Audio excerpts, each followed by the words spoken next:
We found out that it was indeed inflammatory breast cancer. And at that point, just hearing cancer in general and then stage 3, everything else just seems like it's a standstill and you just can't get past that label. We were in Arizona on vacation and Dr. Ellington called, and the boys and their father had gone down to get breakfast, and Dr. Ellington called and said, if I call you, it's not a good phone call. So as soon as you get back to Florida, I need to see you. Your results came back and you have breast cancer. The first thing that crossed my mind is, my children. I have 3 kids. What's going to happen? My daughter is only 1 year old. What is going to happen? Puts a damper on your perspective. It puts a lot of fear in everything.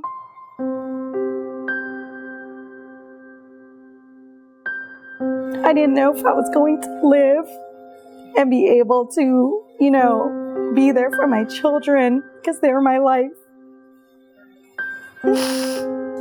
How am I going to pay medical bills? How am I going to tell my kids? I'm not ready to die.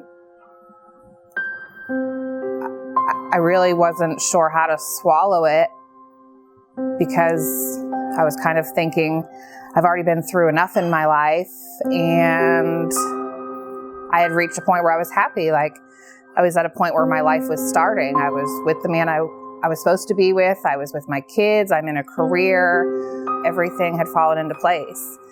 So it was just a shock. I really didn't know how to take it at all. So for a week, I just pretended it didn't happen.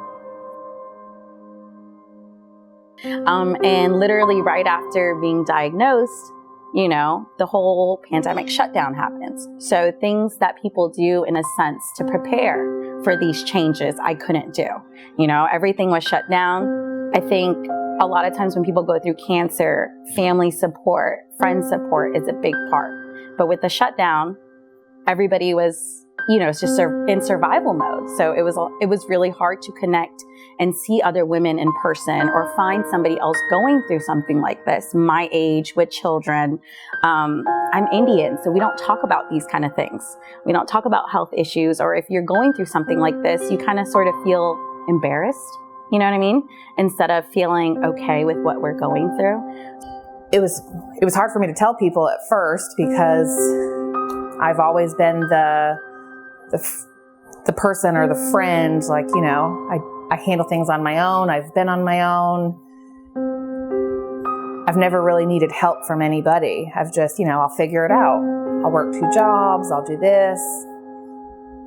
And even saying the words to people that I have cancer was hard for me to do. And it was my best friend, Sarah, that told me, cancer, you don't just figure out, Ashley. Like, you're going to have surgery. You're going to have to recover. You're going to need help through this. You don't know which way it's going to go. You don't get to put in your planner a to-do list. A month before my surgery, my husband lost his job.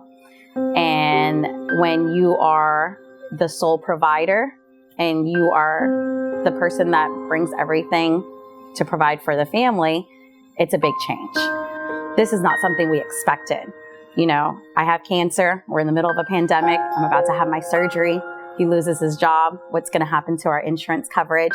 So there are a lot of different factors playing all at once. He was going to use the time for my surgery to help me heal. But at that point, we're like, okay, what's our next step?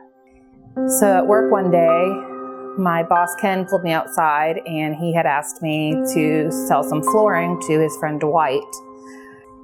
So Ken ended up, he told Dwight, Dwight's wife had cancer. She went through a bunch of stuff. She works for this foundation. Maybe you could talk to his wife one day. So I got mad at Ken and I was like, it's not your business to tell people, but thanks for the help. And it ended up being Ginger Head, who's a member on the board of the Breast Cancer Foundation. And Ginger and I started texting, talking. I never knew there was a program out there like that. I was kind of like, well, what do I have to do? How do I pay it back? I mean, there has to be something. I mean, I figured maybe it was like a loan or something. It was literally, they helped me through from my surgery until I was completed. My main bills were taken care of so I could focus on treatment. I was able to keep my household as normal as possible for my kids. And that's the main thing. Like I told my doctors, as long as my kids think that I'm okay, that's the main thing that I'm worried about. When I contacted the foundation, they were able to help us out tremendously with the main thing that we need, which is to provide a roof over our head.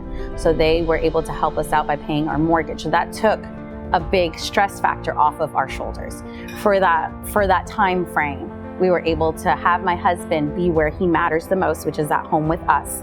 And he was able to help me with my surgery. He was able to help me through radiation and be there with our family and with our children. I mean, I don't know that we would have made it through without that. I mean, especially on top of the pandemic happening at the same time, that was twice as bad. And it was just a godsend the way everything happened. I really don't think I could ever say thank you enough for taking care of me and my family. So with them helping me out with our mortgage, we were able to actually sit down and reevaluate everything. So because of that blessing, we were able to brainstorm and start our own landscaping business. And it's been the best thing that's happened. He's able to focus on family. That's the main thing right now, is family. At the end of the day, just losing everything has really grounded us and realized what matters the most. It's not the money. I think there's a truer meaning to happiness. I feel like just knowing that my husband is there next to me, helping me heal, being there every day, just made me feel safe. It is because of the foundation, because they gave us that time. We didn't have time before. Even when I was going through chemotherapy, my husband still had to, go to work, drop me off, go to work, come back, still have work on his mind. This actually allowed us to focus on what mattered the most, which was family.